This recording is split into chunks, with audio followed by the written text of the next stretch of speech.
In today's video, I'm going to teach you how to export chart data in TradingView.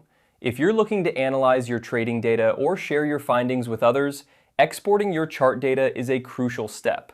Let's walk through the process together, ensuring you understand each part clearly and thoroughly. First, you'll need to open your TradingView account and navigate to the specific chart you want to work with. Make sure you're logged in and have the chart displayed on your screen. This is your workspace, where you'll be performing all the actions today. Now, look towards the bottom left of your TradingView interface. Here, you should see an icon representing the broker you're currently using. This icon is your gateway to exporting options, so go ahead and click on it. This action will open a menu with various options related to your trading data. Within this menu, you'll see an option labeled Export Data.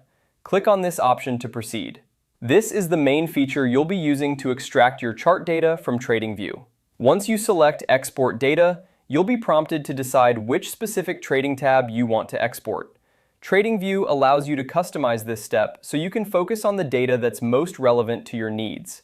Whether you're interested in a particular time frame or a specific set of data, make your selection carefully to ensure you export exactly what you need. After you've selected your preferred trading tab, you'll notice the next step is to finalize the export process. To do this, simply click on the Export button. It's usually located towards the bottom of the interface and is clearly marked to make it easy for you. This action will start the export process, and depending on the amount of data you're exporting, it may take a moment to complete. Once the export is finished, you'll find your data saved in the format you chose, ready for analysis or sharing. It's that simple. This data can now be used in various applications or tools that you prefer for your trading analysis. And there you have it. You've successfully exported your chart data from TradingView. I hope this guide helps you manage your trading information more efficiently. If you found this video useful, consider sharing it with others who might benefit from learning how to export their trading data as well. Thank you for joining me today, and happy trading.